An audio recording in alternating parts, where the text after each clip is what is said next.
Saint Petersburg goes by many names: the window of the West, the Venice of the North, the city of white knights, precisely the city attraction of dreamers and artists.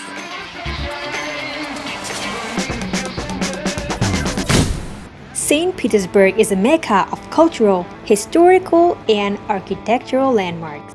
The city is mostly painted in pastel, and more of the prettiest pastel conceivable. St. Isaac's Cathedral is the largest Orthodox cathedral in St. Petersburg, which took 40 years of construction. Despite its museum status, the cathedral is still operational and holds daily worships.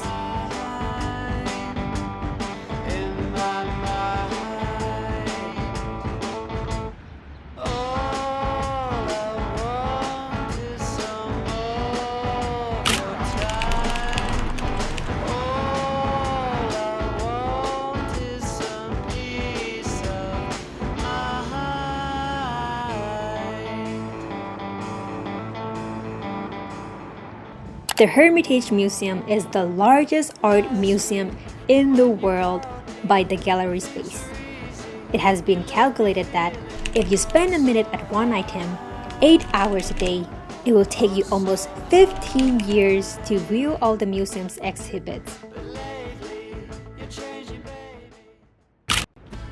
Saint Petersburg is also known for its many waterways.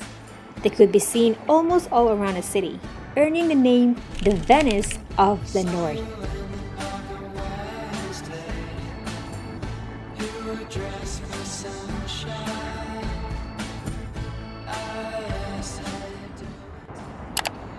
The Kazan Cathedral is a museum of Russian natural stone, inspired by the cathedrals of Rome and Florence. When the Kazan Cathedral was built, it inherited the role of a court church of the House of Romanov, so the royal family weddings were all held in this cathedral.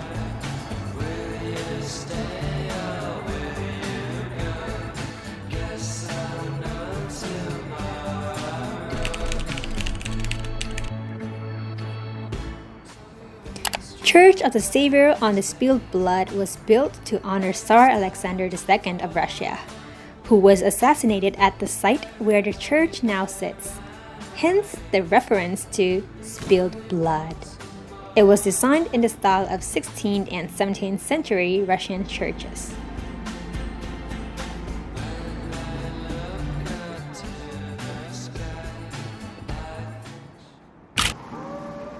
And now, to my most memorable destination of the tour walk, simply because we had to walk almost 5 kilometers in total from and back to the metro station.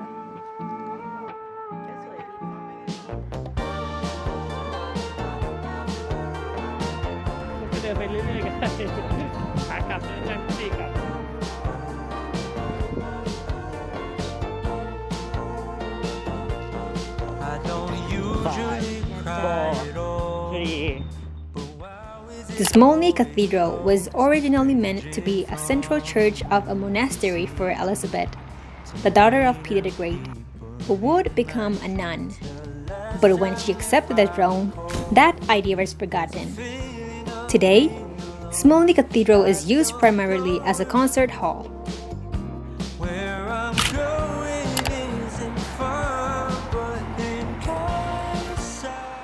The beauty of the architecture does not exist just on the ground of St. Petersburg, because even the interior of a metro station is magnificent.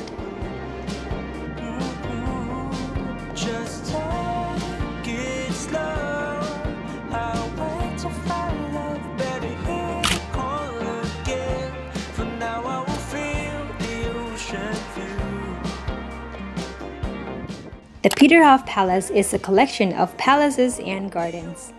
It's nicknamed the Russian Versailles has its origin. It was when Peter the Great began a quest to build an equally impressive palace as the Palace of Versailles in France. Please ignore my restless face, 'cause it's so hard to keep it all together ever since we left. I guess it just The most visited part that could not be overlooked is its fountain.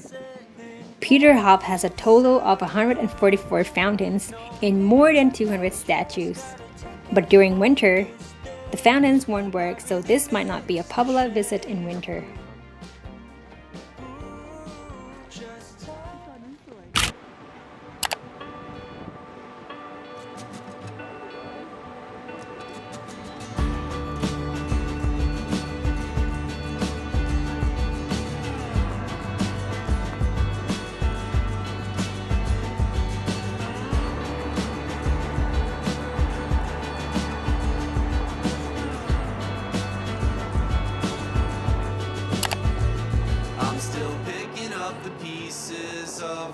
Puzzle looked in your eyes, got in all kinds of trouble. 16 days and I'll be leaving, but in 7 or 8 I'll be screaming. Hit the road and I hit it so fast. The Peter and Paul Fortress is the original citadel of Saint Petersburg. Within the fortress, there are several buildings ranging from the prisons to the house of the remains Romanov. The Cathedral of Peter and Paul is the oldest church in Saint Petersburg. One major attraction is the grave of the Romanov rulers of Russia.